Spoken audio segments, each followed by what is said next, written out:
This is Swivl.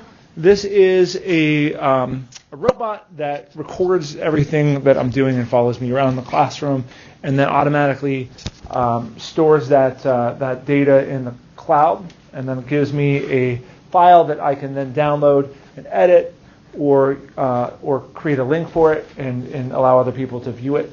So I'm doing that in this class for direct instruction. It was my New Year's resolution. I was telling this group to gather that video and then put it up on the Moodle page or the Canvas page for each one of our direct instruction lessons to supplement what's up there for people that aren't in class or people that want to come back and check out what we did later on. Okay, so I'm going to try this out. If I forget to do it, you can remind me to turn it back on, and I may glare at you and say I'm not doing that anymore. But we'll see. We'll see if I can stick to it. I want to have a whole semester's worth of direct instruction up there. So we are going to begin our first tech tool in our tech toolkit. There is an activity guide that accompanies the lesson and instruction. I just want to get you used to interacting with the learning management system in this way. It's down here where it says Tech Toolkit Task Number 1, and then under here where it says Nearpod Activity Guide. So the activities that we're going to be completing for this are all going to be found there. The articles we're going to read and so on. I always start with a demonstration of the tool. So I show you what it looks like in practice, and sometimes we pretend like I'm actually teaching you the tool in the classroom for those of you who have not seen it before. That is going to be the case this time. I'm going to be sharing a Nearpod presentation with you as if I'm your 7th grade history teacher and you are my 7th grade history students, and then we're going to walk through this Nearpod presentation. The only difference is you're going to be seeing the Nearpod presentation from the teacher view. So you're going to be seeing what I see as I'm putting these things out to you, and we're going to be reflecting on how they can be used in instruction and what they mean for us as teachers. So what I'd like you to do is two things. Number one, I'd like you to join me on the Nearpod presentation. Visit nearpod.com or open the Nearpod app on any mobile device. In the Join Session window, you're going to enter our code. Our code is FTWMZ. FTWMZ is the code. And I'd like you, secondly, to wheel your chairs up to the front of the classroom so you can see the board more clearly. They're on wheels. We paid extra for them, so I'd like you to wheel yourself. Yeah, bring your computer too. It can just sit on your lap. Can we just chill here? No. No, you can chill. Yeah. There we go. Kevin knows how to do it. Yeah, Kevin. Hey. Come hither. Come hither. Really? Really? I actually went out and got them. Did you go to Menchie's? What? Did you go to Menchie's? Yeah. It's the first one that came up on Safari. So. Okay, so this is the forbidden secret look at the teacher view of Nearpod. Hands up if you've been a student in a Nearpod class before and participated with Nearpod. Okay, so this is what the teacher sees as they're organizing and controlling the instruction for the students. The first thing I want to show you is this. In the lower left-hand corner here, these little people down here. If you click on that, it gives you a list of all the students that have beamed into your instruction for this lesson. It always requires students to put their name or nickname in there, and it does that to avoid connecting the students' names or personally identifiable information with their performance on this Nearpod, and that's important. What that means is this is a technology you can use at any grade level. There's no permissions required because you're not directly connecting the students' personally identifiable information with their performance on the quiz. Does that make sense? All right. So you can see who's on here. Somebody who's connected. Would you mind logging out? Would you mind pressing the upper right-hand corner there and press exit? So everyone who's connected, you'll see they have a green circle next to their name. But Trevor logged out of this thing. He's going somewhere else. He's doing something else. He's playing Minecraft, or World of Nerdcraft, or whatever he's doing. I know that as the teacher. Because he's beamed out. In fact, when someone leaves the session and they're all on PCs or Macs, when they're on computers, it will show in red down here, and you can use that and address it. You can say, hey, Trevor, what's up? Get back in the lesson, man. We need you. And also, it's a good indicator because sometimes in schools, you'll be using a tool like this, and then you'll be in a high school, and there's the head coach of the football team and the assistant coach of the football team. They're also social studies teachers with you, and it's Friday, and they're showing Last of the Mohicans that day, and they're showing it through on YouTube, and it requires all that bandwidth. So all of a sudden, all your students get like kicked off because there's not enough bandwidth to allow you to do that while the football coaches are showing their videos. So then you'll be able to see that there and be able to pause and get everyone beamed back in while you wait for the internet to sort itself out. You also have this option here to hide students' names.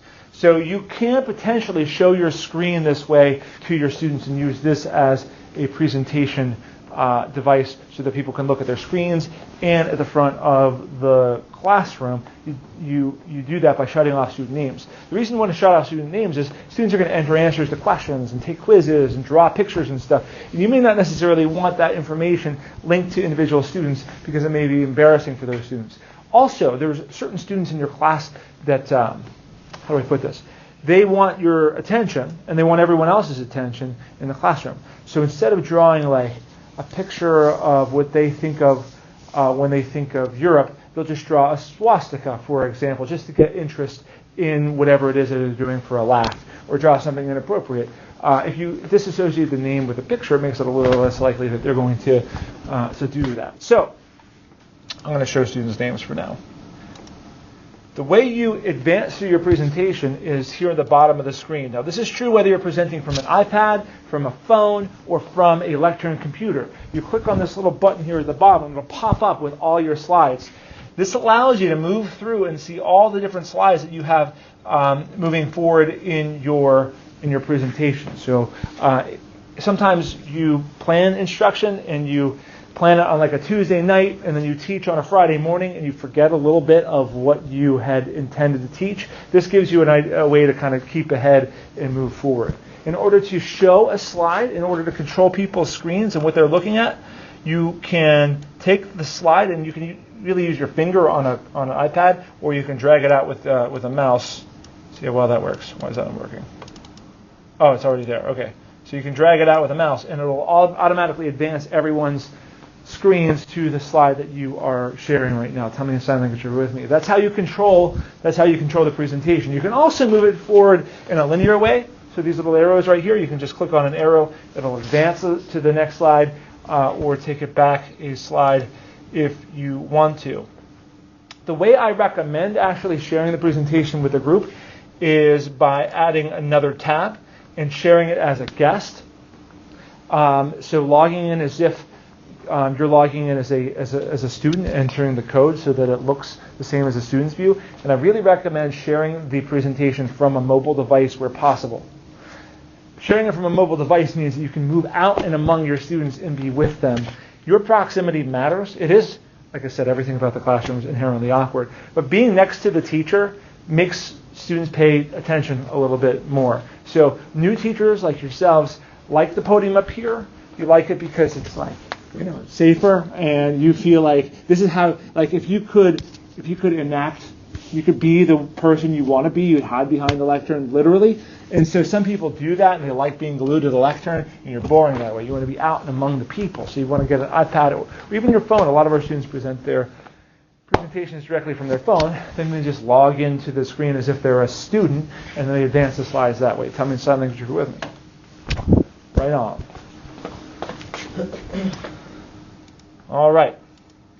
So there's, in addition to content slides, there's lots of little tips and tricks that you can use to embed different activities and assessments in your instruction. So right here, I've got this request that all my students draw a picture that represents what they know about ancient Egypt. This works a lot better on a mobile device, obviously, than it does on a computer. But let's just see what happens here. Try your best. Try your best. Draw a picture. When I say ancient Egypt, do your best or do your worst. No swastikas. What's that? No, it's not. It's not. It's not. Well, we're going to do geography later. Don't draw Henway either. It's very rude. Please do not draw Henway. Draw who? A Henway. don't I had a know student what do. that is, so What is what? what? A Henley? Yeah, don't draw Henway. What is that? What is what? Never mind. Don't draw Henway. All right. Go ahead. Do it. No. Don't draw Henway, Trevor. Have any questions about that?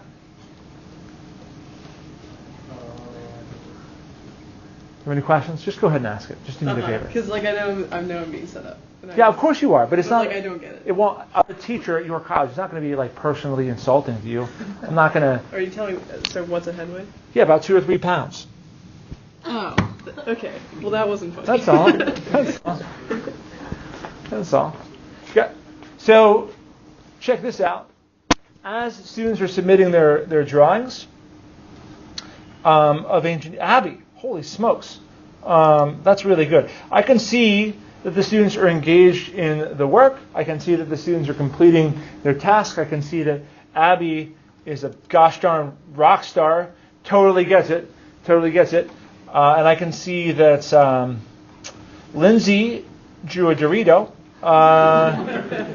And James, holy smokes, incredible. That's incredible. So I can also share these drawings out with the students, and I can use these as points of reflection. I can draw out ideas. This is formative assessment. So this is checking for student understanding. It's informal, right? It's not graded or anything. But I can see where students are, and I can see that if no one gets it, if everyone draws a picture that's way off, I can go back and reteach if I need to. Jeremiah, do you care to explain? Oh, that's one of the gods, a jackal-headed one, and Uh-huh. the other is Scarab. Okay, right on. You watched The Mummy too? Yeah. All right, sounds good. Okay, so more content here. Egypt is located on the Nile River. The Nile begins in the highlands of Ethiopia, and it drains. Hi. Nice. Are you okay? Yeah. I'm so worried about you. Something else out there. All right. They unite and flow north where they empty the Mediterranean Sea. And it leaves the Nile a very fertile area. It's a very fertile soil there in the Nile because it's drained by that river that brings all the rich nutrients from the soil in Ethiopia down through that river valley. The most important part about that river is, in fact, it floods. And when it floods, it brings all those nutrients and it washes them all over the normally arid soil, and it makes that area very, very, very, very fertile. It's the area was called the Black Land. It's black because the soil is so rich, and that meant that the Egyptians could have a religion because the soil was so fertile that it allowed for people to do something other than farming. You could have a small percentage of your population on farming, and the other percentage of your population could do things like invent religion to boss other people around. What I want you to do now is draw a picture that summarizes, enhance this picture in a way that summarizes what I just shared with you. So I'd like you to trace along what you think is the Nile River in blue, and I'd like you to put a star on the map where you think the capital of Egypt is. Cairo.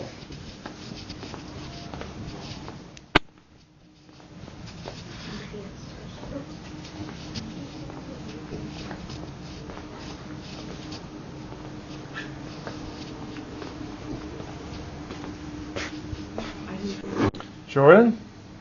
I'm a math person. This is not my thing. No, you did okay. I understand why you guessed that. It's a wasteland where you put your star. There's nothing out there. It's a good guess. It's a good guess. I just kind of went through the middle. Who's K. Hoagie? Hey. Oh, I get it. So it was roll the dice I have as no well. idea Sure, what it is. fair enough. It's Fair enough. somewhere. Where's my social studies people? Catherine got it. Yeah. Jesse got close. James. We're in FTWMZ. FTWMZ for Nearpod. All right, so I can, again, check for understanding. And I want to say something about this. You can, on the draw it feature, put a picture down and then have that be an overlay for students to come in and draw something over top of that. And that's what I did here. So it's not just necessarily a blank canvas. It can be a cell that the students label. It could be a graphic organizer grounded in the text that the students just read that they write over top of. It could be a formula where the students fill in the missing number that they need to complete the formula. So this is an area that's interactive in that way.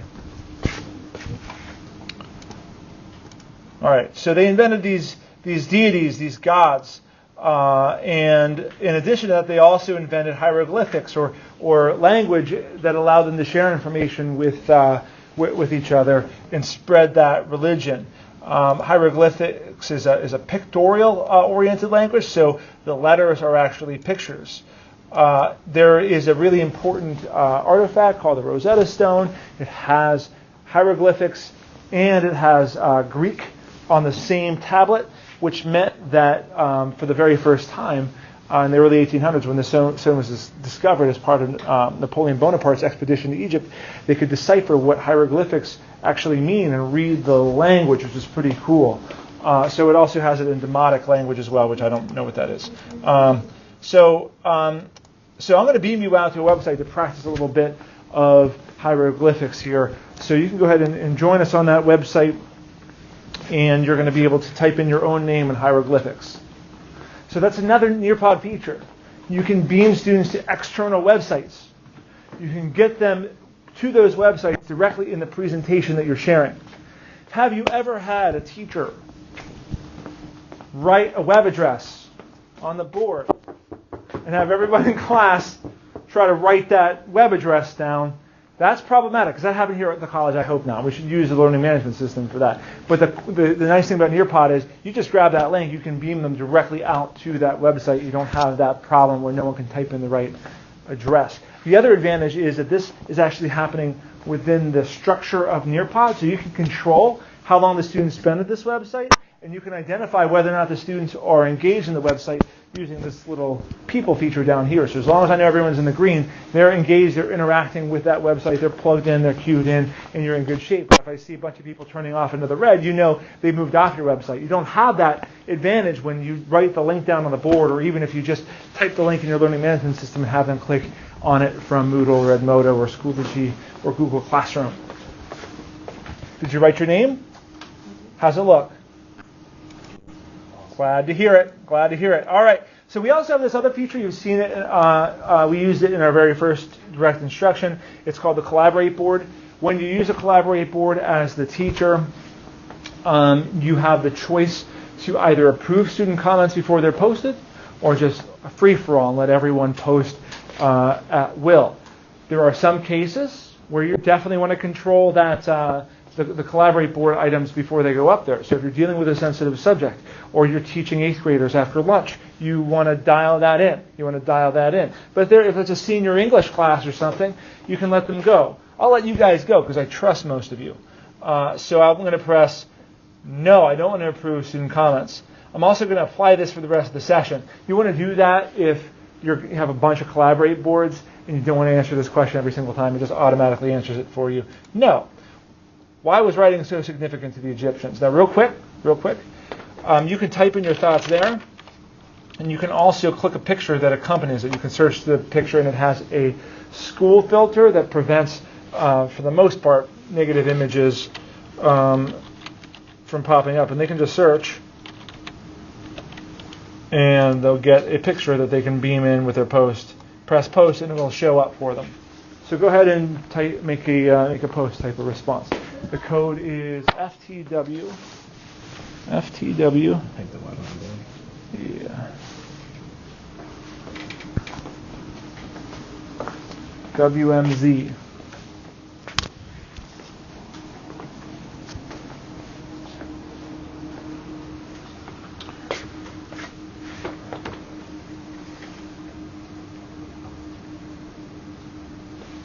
All right. So, teaching tip here. I can see everyone's names. This is from the teacher view. I know Matthew put that picture there. I know James put that picture. Do you see their names? No, so it's anonymous for the student view. So this is a tool that's useful for you and also hides the students' identities, which keeps them from trying to solicit attention for themselves. All right, we're going to talk a little bit now about Egyptian architecture. So that agricultural surplus, made possible by the rich, fertile soil of the Nile River, also allowed for the development of monumental architecture.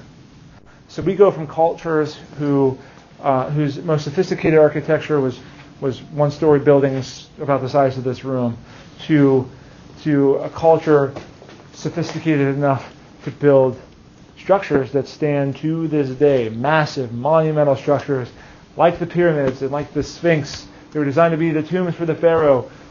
They originated as step pyramids, but then as the architects became more skilled, they were able to make them more fine. And actually, the pyramids that we see are a lot rougher than what they were, 2,000 to 3,000 years ago. They were covered in a facade of marble that made them smooth and really amazing. What I'd like you to do now is take a quick trip to those pyramids. This is what they look like now. If you have a mobile device, you can actually hold up your device and look. So everyone look at Zach. Zach, go ahead and look that thing up as if you're amazed. All right. So he's amazed. So if you have a mobile device or a device connected with a GPS or a gyroscope, you don't have one. You have to actually click on the screen and move around that way. So you can take 3D tours using Nearpod as well.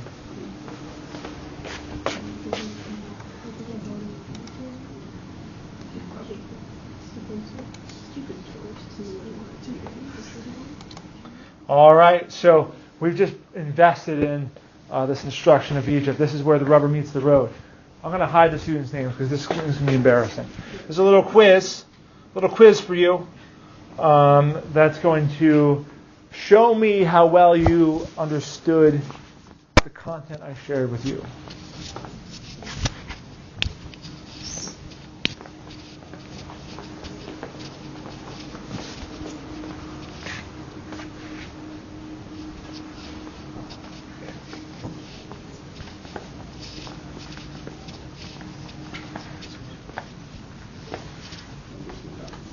Yeah. The question 4 is a little wonky. I guess it's only talking about Egypt. It's good. Good question. Good question. I feel like it's strong. I don't see what the problem is. All right. So, folks, I lied about not showing your names. I'm going to show you names. So it's all right. It's all right. It's all right. So look, I want to share this to you because I want you to know that as a teacher, this is something you see. This is why you don't share your teaching screen with the rest of the class. If this was serious business, we were taking it seriously, that could be sensitive information. But you can see in real time as the students are answering the question how well they're doing. You can see which students are getting tripped up on which questions and which answers they're actually putting in there. You can also choose to share this information. Like right now, you see your quiz screen and it says, thank you for submitting the quiz. If I press this share button, it's going to beam your individual response back to you and let you know how well you did on this assignment. Pretty good. Pretty good. Okay.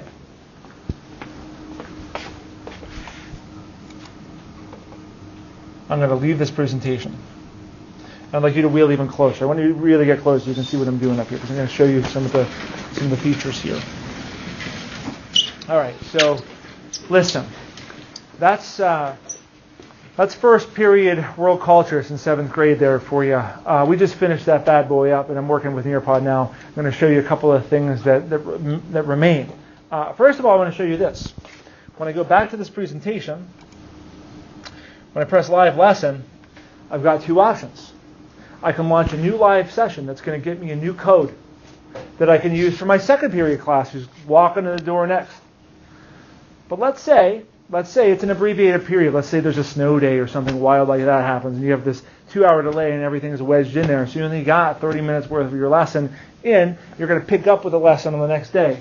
It keeps the code from the last class in there for 14 days. So you could have like 7 different classes in here for all your different preps with 7 different codes and keep on going back to them because it saves that information time and time again. So you don't have to restart everything and the student's data remains right where you left off. Yeah. That would save your whole lesson though, like, if you wanted to, like the lesson you're teaching us now. Like say if you don't teach it in like, the next 14 days and it expires, can you like still save that slideshow? The slideshow's there forever. Okay, that's separate. Yeah, the slideshow's in my library. I'm going to show you the library in a minute. The slideshow remains forever, but the exact position the students were in at that time is only accessed through that code. If I start that again and I press resume, it's going to show the same code and all the students will be back beamed in here and it keeps everything for them. But if I press launch new live lesson, it'd be a totally new code and a new instance of running that Nearpod. Okay. The home screen of Nearpod is where everything's from, where everything starts.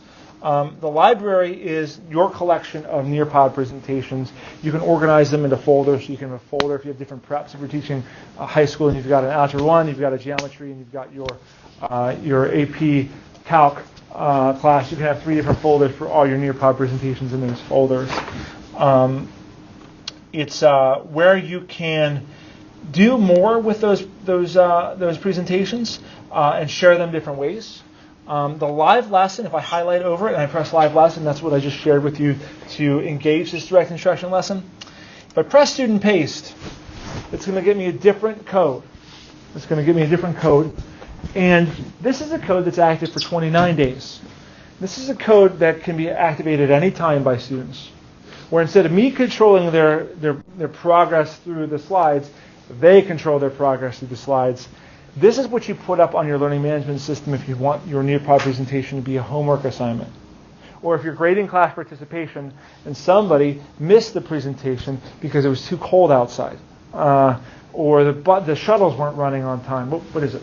There was ice on the roads. Oh, no, I left my book bag in the car. Left your book bag in the car. Let's say this is a graded presentation. I'd beam you right back in there. You'd be ready to go, and it would be no problem. So this collects the data that way. There's also a couple different ways to share these presentations in addition to just through the codes.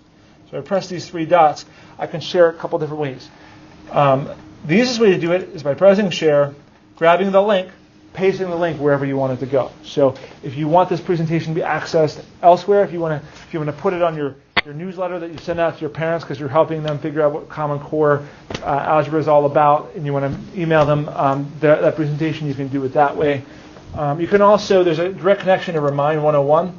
Have any of you used Remind before? It's where you can share your cell phone number, your email address, and your teachers can text you the information. You can beam it directly to your Remind account. Social, you can put it on Twitter, Google, Facebook, Pinterest, and put it out that way to share with other teachers, or some schools allow you to have your social media presence be a place that you share that information. And then there's this embed code. This embed code is how I take my Nearpod presentations and embed them directly in my Canvas page. So when you look at Canvas, this is kind of next level. We'll go back to why I looked at the edges. And you can see my presentation right here. It's there because I pressed edit. I pressed HTML editor, which all learning management systems have, and it gave me the nerdy HTML code. I just copied that HTML code and I pasted it into here, and then that embeds it directly. And that's how I did that, in case you're interested. Okay, back to Nearpod. That's a library and that's sharing. If I press Explore, it's going to allow me to enter a searchable database of thousands of pre-built lessons offered for free, for a modest fee, for you to download and use. It's a searchable database by grade level. What's something we teach? What's something some of you are going to teach someday? Anything? High school math. Math. So something specific like algebra. All right. So if we search algebra, we get all these different presentations. We can preview this lesson. This is algebra problems, riding a roller coaster, right? So this is built, already done. For $2.99, you can download this guy and you can share it with your students. Well, you have to buy it. Pretty cool. So this is what happens if, let's say, you're teaching on a Friday morning, and you were going to take it easy, and you were going to coast, and you're going to have the students work on their group projects. But the morning you got in, you got an email saying your principal is going to come observe your classroom. You plop down your $2.99 and you get a pre-baked lesson ready to go, and you move on from there. All right. So it's. I'll be honest with you. I don't use that feature, but I'm no longer responsible for 180 days worth of instruction for my students. I see you like 40, 45 times during the course of a semester. It's a much more condensed way to teach. But if you're responsible for 180 days worth of instruction and you're a brand new teacher and you've got to plan something for every single one of those days and you're stretched and you're pushed, and especially early on in your teaching career, there's nothing wrong with using tools from their library. A lot of them are built by teachers like yourselves or professional curriculum designers. The join is real simple. That's just if you're logged into your account and you want to join directly from the app or from the browser, you can just click join. I'm going to come back to Create in a second. I'm going to show you reports. So reports is where all the data gathered during the development and delivery of these lessons is stored and organized for you to access later on. So I've got all my presentations, including this one, Egypt, from 2019, 1:30, and it started at 2:25. That's you guys. If I click on this, I can see all of your names, your performance on the quiz. I can see I can see your drawings here. It saves those forever. So if you want to use your students' performance on these Nearpod presentations for your own grades, to enter grades, if you want to give them some sort of assignment performance on that, you can do that. But there's lots of other times in schools where you're asked to collect data about your students' performance. This is a very powerful way to keep those things. You can also download it as a PDF or common separated values. It's an Excel spreadsheet, basically.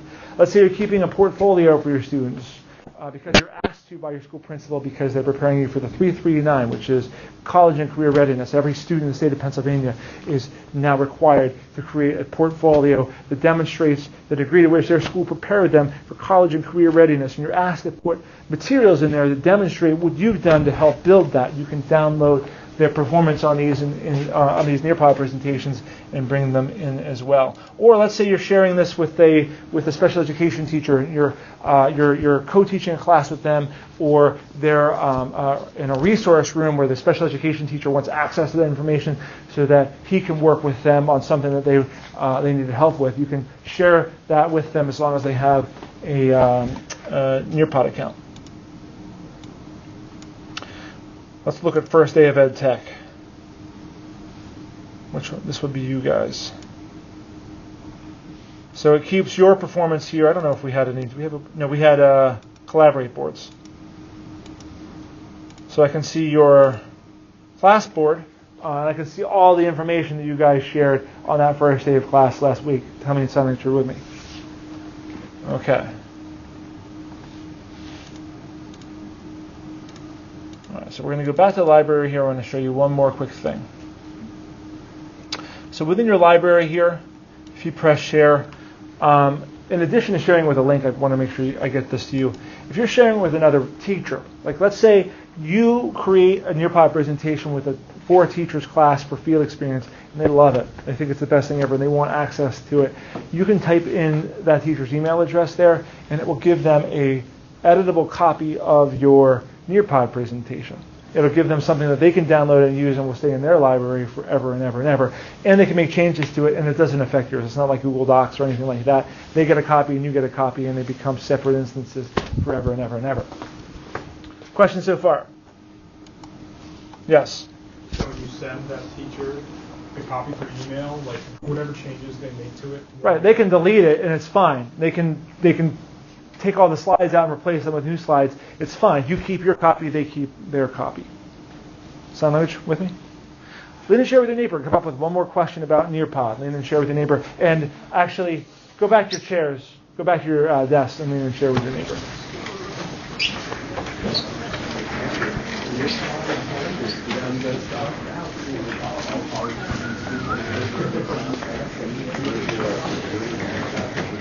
hard to park right now too. There's snow in places. I'm just glad you're here. Smart. One more question about Nearpod. So.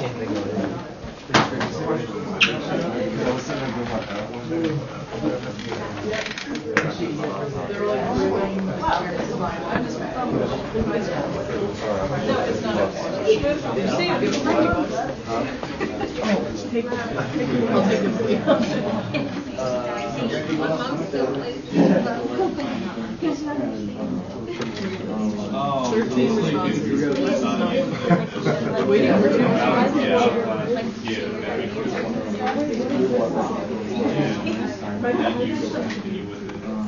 I'm pretty sure I know that this is I like that you can go back and look at all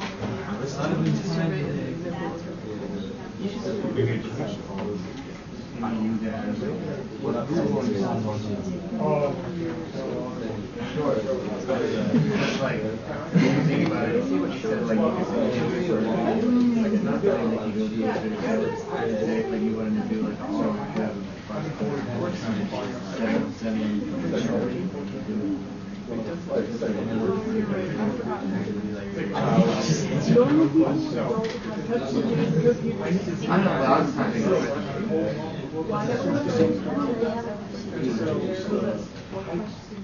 All right, one more question. One more question. Let's hear it. Questions?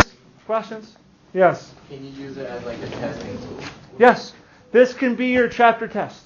This can be your chapter test if you want to. It grades it automatically for you. What else? If you do like a pre-quiz in one part of it and then like an end of the unit quiz, can you stop your students from going beyond that pre-quiz? It depends. If you get the live lesson link, then you can control when they get to the quiz. If you get the do it on your own pace link, then they can do it at their own pace and you can't control that. Yeah. Good. More questions. What question does your group come up with? Where's the name Nearpod derived from? Why is it called Nearpod? It's from the French for Nearpod, which means awesome teaching tool. Yeah, it's yeah, yep. Yes, good question. All right, listen, Kevin. Even if you do the thing. You have to be more specific. Even if you do the link, right, where it's like it's at their own pace, there's like no way to set a time limit at all. Like it'll be like, hey, you're about to click the move on. It'll be X amount of time once you click. For this tool, there is no mechanism to set a time limit. There are other tools that allow you to do that. But this is a tool that, if you set it up as a chapter test, as a do it at your own pace and say, this is a take-home test. They can take 6 hours. They can get all their answers from the internet. So you've got to keep that in mind as well. So yeah. So what exactly is the point again? Like giving the students that one code that expires in 29 days? For homework. So if you just get the link, if you just get the share link, they'll be able to access it, they'll be able to type information in, but it won't keep it. If you want them to do it as homework where you can actually keep the data afterwards, you've got to get that separate share link. And even though like that Nearpod expires in like 29 days, the data still stays there forever. The data stays there forever. But I'm going to let you in on a little secret for the next one. Nearpod's a company that wants to make money from you and your students in your school. I know. So everything that I showed you on here is all the features, all the bells and whistles, and there's more. There's more. I'll share with you more on Friday.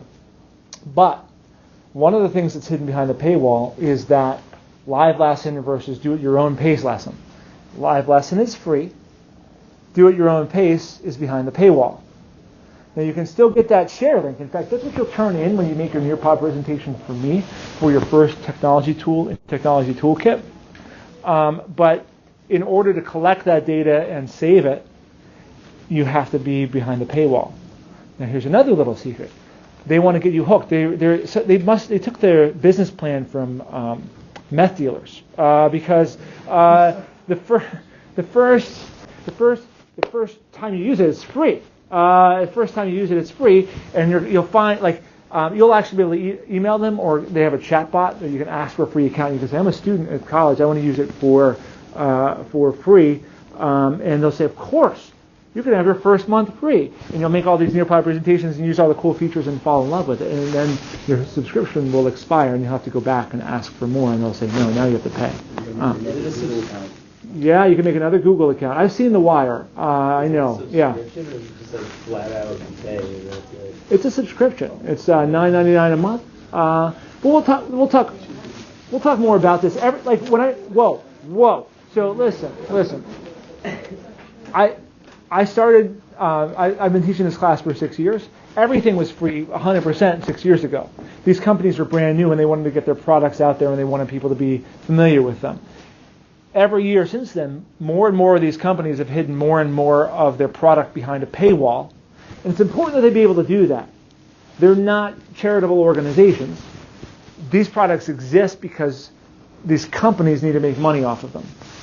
As a school teacher, many of these products you can have purchased for you instead of or in supplement to the curriculum materials that you ask for. So many of the schools that we work with have Nearpod subscriptions that they give to teachers who ask for them. And even where they do not, most schools give you what's called PTO money, parent-teacher organization money, that if you chaperone the winter dance, then you get $200 to spend on whatever you want. If you love Nearpod, you can use your $200 to apply it to that. So no one's asking. No, I'm sorry you don't like it, Kevin. I did my best. You're my favorite class. It's not closed. I'll see you again on Friday, except Friday at 11 o'clock, except those of you in field experience. I'll see you at Friday at 9 o'clock and 127.